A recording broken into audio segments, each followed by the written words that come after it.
Welcome in, welcome back. It's that time. Another edition of the AllSooners Softball Show. Ryan Chapman here for AllSooners.com, bringing you another episode as we prepare for Oklahoma to head out to the West Coast to take on one of the showcases of the entire softball season, especially the non-conference slate, the Mary Nutter Collegiate Classic. 5 games for the Sooners, but before that, I'll catch you up with everything Patty Gasso had to say. It was a really interesting, really informative press conference, I thought, from Coach Gasso as the Sooners 9-0, still unbeaten, still the unanimous #1 team in the country, but didn't perform exactly how Coach Gasso wanted of her squad at the McNeese State Cowgirl Challenge in Lake Charles last weekend. So we're going to dive into all that, everything she said, coming up here on the AllSooners Softball Show.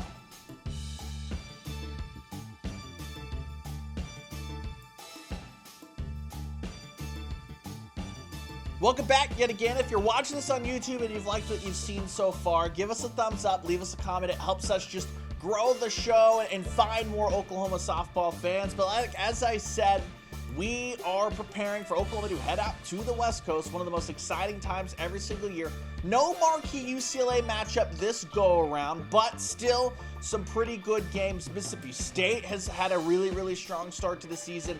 Wisconsin, they've been frisky. They took a lead on Oklahoma State early out at St. Pete Clearwater. Didn't win the game, but they're showing a little bit of fight. San Diego State was a story of the postseason last year. Then Oklahoma will close out on Sunday against Seattle and Loyola Marymount. Very familiar with Loyola Marymount. They've played them a bunch of times. So we shall see how Oklahoma handles this weekend. But first, looking back to last weekend, Patty Gasso was juiced about her pitchers. If you caught the show on Tuesday, Alex Storako was really excited as well. Not just about S.J. Guerin, who we'll talk about here in a second, but about Kierston Deal. And Patty Gasso said, coming back in from Puerto Vallarta, she felt a little bit of nerves, but she was really, really pleased with how her sophomore left-hander pitches. She gave you a complete game, 10 strikeouts, very few base runners against Lamar on Saturday at the Cowgirl Challenge.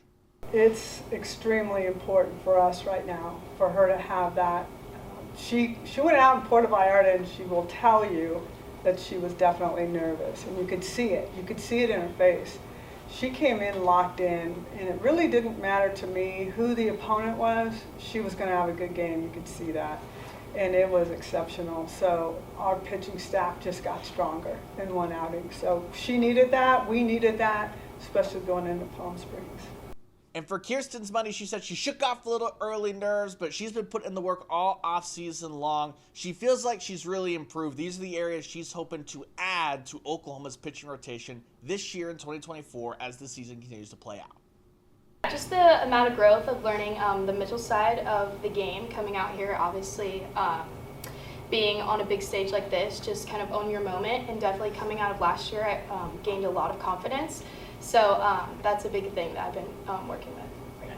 Not only was KD, as the Sooners call her, dealing this past weekend, Oklahoma got contributions from S.J. Guerin, the redshirt freshman.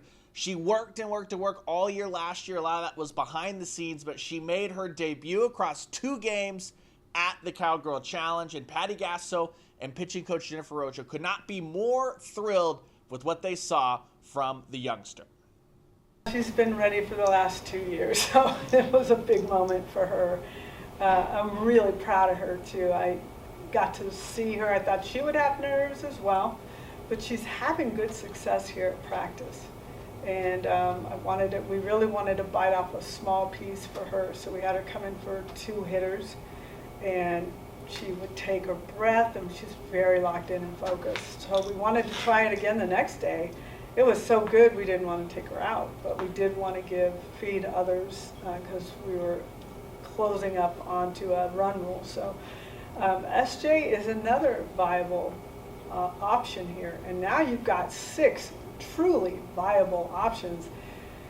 An opponent has to prepare for all of them because you don't know who's coming and when they're coming, and that is a nightmare from a hitting coach perspective and a team trying to gather up all that information. So that was probably the best thing we got out of last weekend, was our pitching staff really handling their business and doing it very well. They were the star of the show out there this weekend. So that was the good from this past weekend, but by Patty Gasso's own admission, she still thinks that there's a couple other levels for this Oklahoma team to find, which is the Oklahoma standard, right? They played 5 games, 3 of them, 2 against Central Arkansas, 1 against Lamar. Those were all run rules. They were pretty economical run rules, didn't get way out of hand. You're looking at 8-0s, 9-0s, stuff like that. Then the 2 games get McNeese State, an 8-1 win, and then Saturday night, Oklahoma was really pushed. Another instance, it was 3-0, so a victory. It didn't really feel like McNeese State was ever threatening offensively, in large part due to what Oklahoma's pitching staff was doing, but you look back to that Duke game, weekend 1, 10 runners left on base. You look back to that Washington game, weekend 1, 10 runners left on base. Fast forward Saturday night, what did you get? Again, another 10 runners left on base. The bases juiced in the second inning. You then had a full bases loaded, full count strikeout as well later on in the game. And overall, Patty Gasso talked a great deal about McNeese State and how hard they work. And that's something that she's prided this program on. In years past, she's talked about, even after winning national championships, making sure that the team is tarping the field, making sure that they're double checking that the hitting facility is clean, finding different chores to remind them that all the glitz, all the glamour, that's a privilege that comes with playing really, really good softball, and that they want to be a team that works and works hard. And so right here, I'm going to slap together 2 clips from Patty Gasso. They'll be separated by the little flash, you know where it ends. But the first one comes from straight up her opening statement. That shows you it was top of mind from Coach Gasso. I then circled back later on in the press conference and asked her about, hey, she mentioned over swinging that first weekend. Well, on Saturday, you saw some people get moved around in the lineup. Riley Boone was brought all the way to the top. Was that a way to try and jolt this team back in? And Coach Gasso gave a really long answer, kind of talked about different things, but the mindset of the team as a whole. And I thought it was fascinating how she talked about what she's doing to try to push the right buttons and motivate this group. I would tell you that I thought this last weekend we were good enough to win. We were more average than above average or even exceptional. And we got away with it, where our team, we had this discussion. The goal here is to amp up practice and demand better at practice, because it's showing in game, and that is not what we want. So the pressure is kind of on me to make sure that I am paying attention to these things and stopping, calling them out, do it over again. Hustle, athletic movements, athletic hustle. I hope that you will be saying the next time you see us play in person, which will not be at this field. What is this material? Certainly not wood. I think you're going to see something that might look a little bit different than what you've seen. I know you haven't seen us in person, but I'm hoping it's going to look stronger, faster, momentum building, aggressive, hustling, blue collar, all those things that this program was built off of is what we need to bring back to this team. And you know, when you think about it, this is a 4th year in a row that they're walking in as, you know, starting in the 4th year as national champions. And it's like, this is uncharted territory. I don't even know what to tell you on how to manage them differently, because it's a challenge. It's like, how do I keep it fun and keep them hungry? And, you know, they've got 3 rings on their finger. What else more do you want? And that is what we have to keep our focus on. It's not so much the outcome, but like creating a team that is just loving the process, loving each other, loving, committing to, you know, what we're doing every day. And I think we've been a little sloppy, and I blame that on me.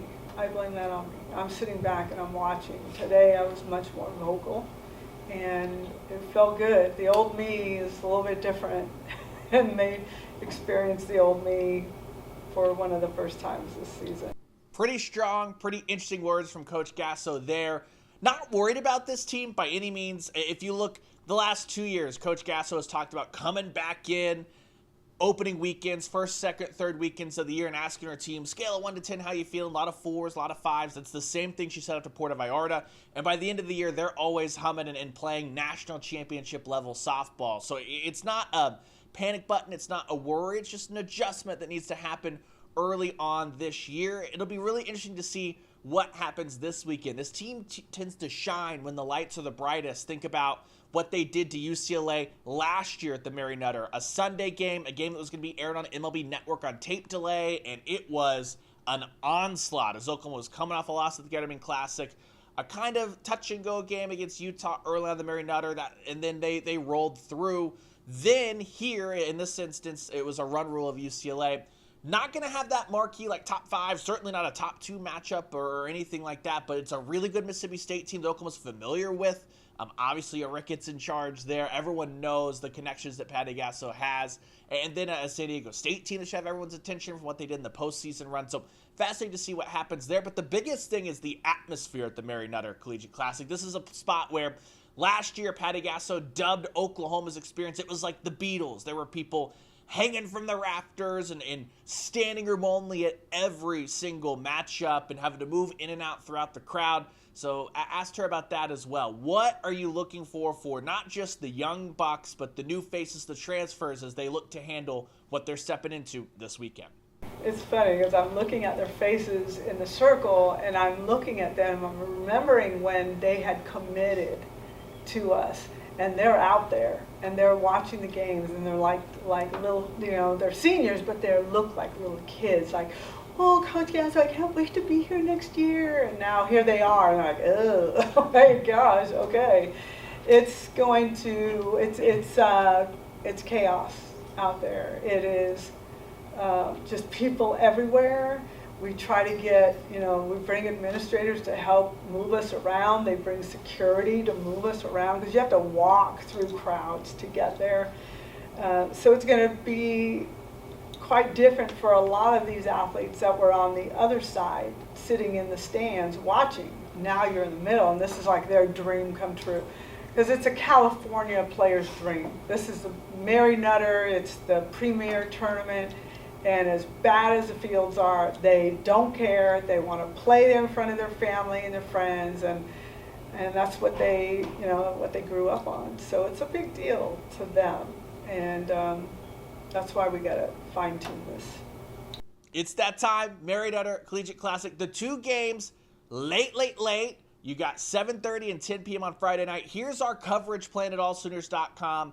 I'm going to have the live blog humming. 1 live blog for both games on Friday night. So be sure you circle back to AllSooners.com, especially if you didn't get flow. AllSooners.com, that'll be the place to be. I'll be updating with everything I see. Score updates, observations, knickknacks, little news and notes, all of that stuff. Then obviously our game recaps that are always at AllSooners.com. They'll have a game recap on Saturday, 2 game recaps for the pair games, 1 against Seattle, 1 against Loyola Marymount on Sunday. So as always, AllSooners.com is the place to be. And if you've missed it, I did a longer read on AllSooners.com about Patty Gasso and her trying to switch up the philosophy. There was a big piece about Kierston Deal that rolled out on Thursday morning, as well as our entire preview that will be up there on Friday morning. So if you're watching this on Thursday, circle back Friday morning, previewing the weekend, everything that everybody had to say, Kierston Deal's memories of this event last year, all of that fun stuff. As we roll on, AllSooners.com, your one-stop shop for a ton of softball coverage, especially start looking next week as we ramp into the opening of Love's Field as Oklahoma comes back home and plays in Norman for the first time at the OU tournament. As always, be sure you follow us on Twitter at @all_Sooners. You know where to find me. Follow all of our friends too. John Hoover, Ross Lovelace, Randall Sweet, Bryce McKinnis. Everyone doing a great job. Everything wall to wall, especially as spring football gets closer and closer. And you know this, as always, Tuesdays, Thursdays, all throughout the season, right back here, the AllSooners Softball Show will roll on. But for everybody at AllSooners, appreciate you being along with the ride. Once again, thumbs up, comment, subscribe, all that helps us grow the show. The bigger the show gets, the more cool stuff I get to do, which is what I love to do, bringing the content back to you guys surrounding this really, really fun softball team. But I hope that you'll kick back, enjoy watching this team take on the Mary Nutter Classic as much as I will. We'll talk to you next Tuesday.